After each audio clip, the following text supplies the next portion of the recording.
Greetings all, this is Hairy Nick, and how is everyone out there going? Hopefully a decent amount of you have seen Rise of Skywalker at this point. I know there's a bit of a delayed release schedule depending on where you are around the world. Us here in Australia got the chance to see it relatively early as far as I'm aware. It is basically like right now releasing in America, like the midnight screenings are happening some course over the next few hours. Time zones are weird, I don't know exactly where that falls. But the main thing is, yes, it is launching. We all have a lot of opinions about it, and I think it's time we started talking about it. So yes, before I dive into this is going to be very spoilery. If you haven't seen it yet, don't watch this video. Just in the meantime, before I dive into this, yes, it's worth seeing. Don't stress, it's not terrible. It hasn't ruined the whole franchise. Definitely worth seeing for you Star Wars fans out there. But for the time being, let's talk about some of the new ships and upgrade cards that we might be seeing for the game of X-Wing.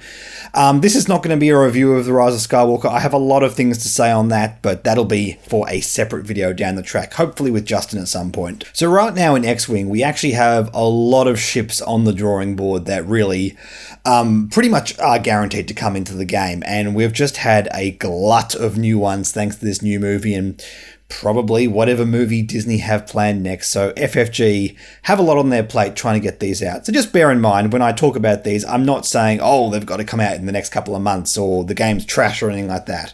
Not by a long shot. Indeed, I think FFG would do well to sort of stagger the releases of these, especially when we're talking about the mainline movie stuff, because this involves a lot of core main characters that a lot of us recognize. In terms of recognition for newer players trying to get into the game, it's good to try and taper these out so we have a lot of these things releasing. So like in a couple of years, we're not just releasing obscure stuff into the game which just has no interest for those people who aren't into like all the Legends stuff. So without any further ado, let's have a discussion about these new ships. And first of all, we're going to start with the two new ships that we knew about before the movie released. That's the TIE Dagger and the new Y-Wing, the BTA-NR2 Y-Wing. And the reason I'm talking about these together is because frankly, there's just not a lot to talk about. These ships pretty much did what we expected them to do. We didn't really see any pilots in the cockpits. They basically acted like Y-Wings and TIE Fighters and just did their thing. Especially when it comes to the TIE Dagger, this is a very difficult thing for FFG to do. We're really getting to a point in the First Order, and there actually is one other ship in this video that I'm going to talk about which further accentuates this point. Where we just have a lot of ships doing similar things and trying to get that design down pat, trying to get those designs unique enough so that the faction isn't just too confused is going to be a challenge for FFG. For me, the TIE Dagger is really not significantly different from a TIE FO, and nothing it did in the movie really differentiates it from TIE FOs. Indeed, there was TIE FOs in the movie as well. And they can now jump to light speed. I don't know if it's a thing they were used to be able to do. I knew they added life support. They were upgraded from the old TIE fighters. But yeah, this is going to be a very challenging thing. I don't have anything to add. I have no suggestions to make because frankly, the movie didn't give us any hints as to why the TIE Dagger is significantly better than the FO. The TIE Dagger exists because it was part of the Sith fleet, not part of the First Order fleet. So there's a reason for it being there. But just in terms of what it does, yeah.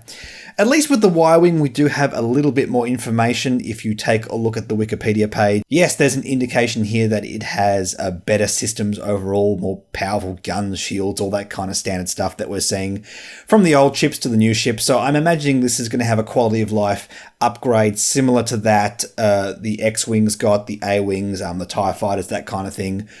Also, it explicitly says that this is a one-person ship, so probably not a gunner in this, which I suppose makes a lot of sense. It could still have a turret, I suppose, but probably the most significant thing about this is it's probably going to be a Y-Wing with a tech slot, which allows for some interesting things, especially when we're using things like turrets with advanced optics. Just those little minor increments that help improve your weaponry isn't something we see very often with the use of turrets, so that could be quite a nice design space for FFG to move into. Apart from all that, TIE Daggers, Y-Wings, we don't have any pilots or anything like that, so FFG have got to get creative with those two. Moving on, we have a lot more information on the ship that Kylo Ren was flying, since the original reveal, which we spoke about a few months ago. And it is not a TIE Silencer, it is a TIE Whisper. So it is physically a different ship. Now, originally when that was revealed, I was thinking, hey, FFG could, maybe could release some Knights of Ren pilots, maybe a configuration card similar to the Jedi Starfighter, so we can easily differentiate between the TIE Silencers on the table.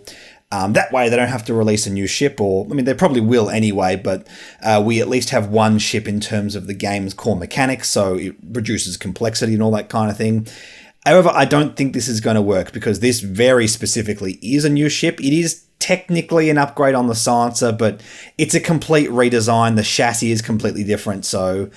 as I was saying back with the TIE Dagger, and we've just had the release of Major Von Reg's TIE Fighter, there's a lot of ships doing very similar things on the First Order. This is yet another sort of interceptor. This one is a bit more explicitly an upgrade on a TIE Interceptor, and even more so than the TIE Silencer, and I suppose that means it's different, but the TIE Silencer already has auto thrusters built into it, so... I'm going to be honest, I have no idea what direction FFG can take this in. Apart from the fact that when we're looking at pilots, I think an obvious include, apart from Kylo Ren, is the Knights of Ren.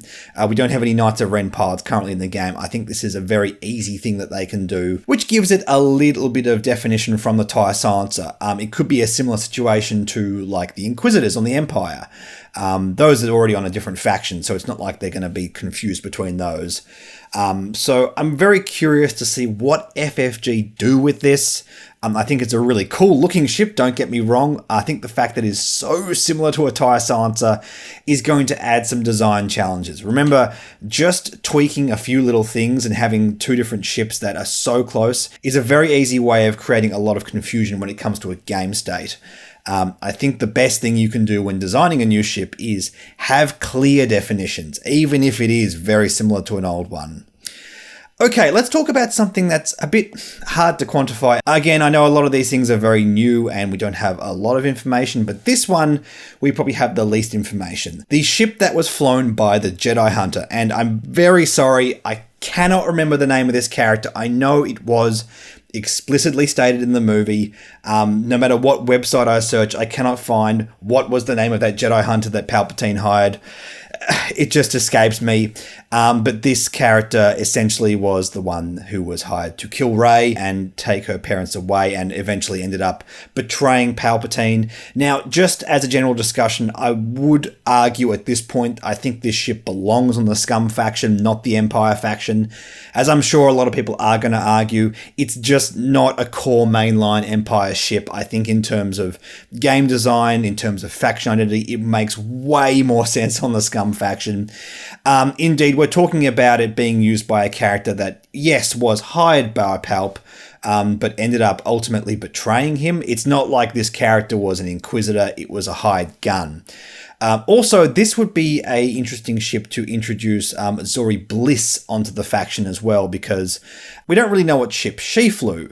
And having a Scum ship from the Rise of Skywalker seems like a very clean way of introducing her into the game.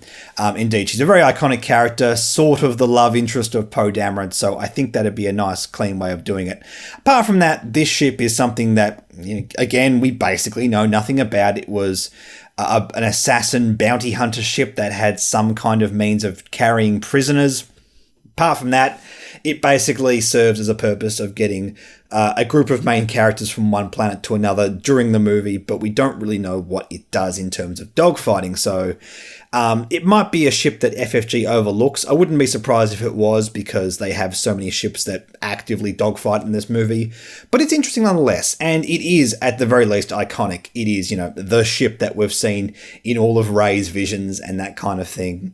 So I think it would be a cool addition onto the game. All right. Next couple of things I'm going to talk about are very, very spicy indeed, because we have a couple of existing ships that get some new pilots and some very, very interesting ones. Now, first of all, let's talk about Red 5 being flown by Rey, the T-65 X-Wing. It's really, really debatable what FFG want to do with this. I err on the side of not putting the T-65 into the Resistance just for the sake of this. Yes, I know Rey technically was there at the battle, but she wasn't really part of that dogfight. It's not really a Resistance ship. But one could make that argument, and it would be really cool to get Rey on a snub fighter, as in a small base, just mainline fighter that has one of these iconic characters. Like, it's not a terrible argument putting her on that, but if you were going to do that, how would you do that? You'd probably have to be like in one of these pilot packs, and then you have like a one-off pilot for a ship on a faction, which arguably creates a bit of confusion, sort of, and then you'd have to get like the S-foils in that pack as well, just to make sure that Resistance players have all the relevant upgrades. It's not super clean, but at the same time, I think there are ways of doing this if FFG decided to. I err on the side of this not being a fantastic idea, but at the same time, it would be kind of cool. So in the comment section, what do you guys think of that? I think that could be a really interesting thing. Also, the Falcon. Yes, we knew Lando was going to be a pilot in this based on the trailer, but what we didn't know from the trailer is the fact that Poe actually pilots the Falcon in this. And this has some huge ramifications as to what could happen in the game. Just in terms of design, do I think we just put Poe Dameron's pilot ability onto the Millennium Falcon? We could. It's kind of scary just putting push the limits on the Falcon, but then again, it's the Falcon. It kind of really plays into what it wants to do. It has a lot of stress on its dial as well. There are ways to get around the stress mechanics. And it actually kind of works if you think about it, especially with like the red rotate arc. You can use upgrade cards in order to allow it to essentially use Poe's ability with red rotates and stuff like that, and even like do that and then do S loops. In a kind of crazy way, it does work super cleanly with Poe's ability, which I actually really like. How would they cost that? It's kind of scary to think about. It's clearly better than Han Solo's Falcon ability. There's no doubt about that. I think if both of these were to exist, unless it was really costed in a very jarring and separate way, I just don't think Han would ever see play. And again, Han really doesn't see play anyway, so which is kind of a shame. I really like Han's ability. I think it's really fun. But yeah, if FFG were going to do this, look, bear in mind that FFG don't strictly just use the same pilot ability across different ships. That's not something that they've made a habit of. If you look at pilots like Sabine Wren or Dalen Oberos, they don't just wholesale get the same ability. So it could just be a different ability altogether. I think they'd be crazy not to put Poe on at all. I think it's just such an iconic moment where we have the hyperspace skipping. It's just something that we have to do. Maybe like a watered down version of Poe's ability on the X-Wing could be a kind of thing, but in all honesty, I just want Poe's ability on a Falcon. I know I'm a stickler for game design. I'm a stickler for everything being fair. I just think with the way the Resistance Falcon works, it would be so much fun to essentially get push the limits on that platform. We could have a non-Force user maybe being more expensive than Rey by like a few points. Doesn't seem crazy to me. And the fact that it is all about stress, it actually feels like a good design fit for the platform. Maybe not a power level fit, but it's something I really want to see, and I cannot wait to see what FFG do with this. It's a little bit awkward because we already have the conversion components for the Resistance Falcon, but not these new pilots. So if they re-release it and add new pilots, there has to be some kind of way for us older players to get those components. If we get like a Heroes of the Resistance thing, maybe like the new Falcon and Poe's new X-Wing in a pack together, we get like the old Heroes of Resistance components alongside these new things, and there's like a separate little pack just for us old players, like a mini conversion kit just for the new Resistance stuff. I mean, there is so much stuff, it wouldn't surprise me, frankly. And also on that note, yes, Poe got a new X-Wing, but again, this is not really something that does anything special. It essentially just acts like Black One, but it has a white and orange scheme instead of a black and orange scheme. Cool, no worries. I mean, whatever. We'll probably get a model of it at some stage. And again, I think this could be a new, interesting pack, and maybe just Black One is something you have to get a first edition model of. Who knows? Or they give it out as prizes. yeah, there's a few things that FFG could be doing there, and I think especially like this new Resistance stuff is going to be very, very interesting. Now, apart from all that, yes, there are some obvious includes in terms of upgrade cards. We can get finally an R2-D2 astromech on the Resistance, maybe a crew as well if they're going to do that. We can get a Wedge Antilles Gunner card. Oh, that'd be sick. And I think the other big include, which would be really cool, is a crew card for Poe. Now that we've essentially seen him take that backseat role, he's not always necessarily the pilot.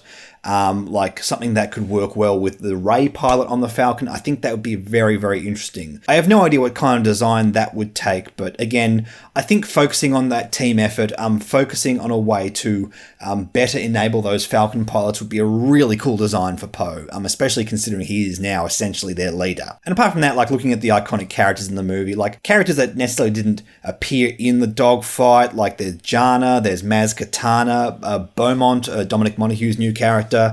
All things we're looking out for. On the First Order, we had General Pride as like the Emperor's right-hand man on the Final Order. Could be an interesting thing. I'll just say in general, speaking of the Final Order, no, I don't think we're getting a new faction. I don't think that's the cleanest answer to the game. I think whatever Sith fleet stuff we get from this movie will just be on the First Order. I think that makes the most sense in terms of game design. But in any case, there's so many cool things. Now, just a quick apology if I missed anything. I'm doing this all off memory and Wikipedia articles.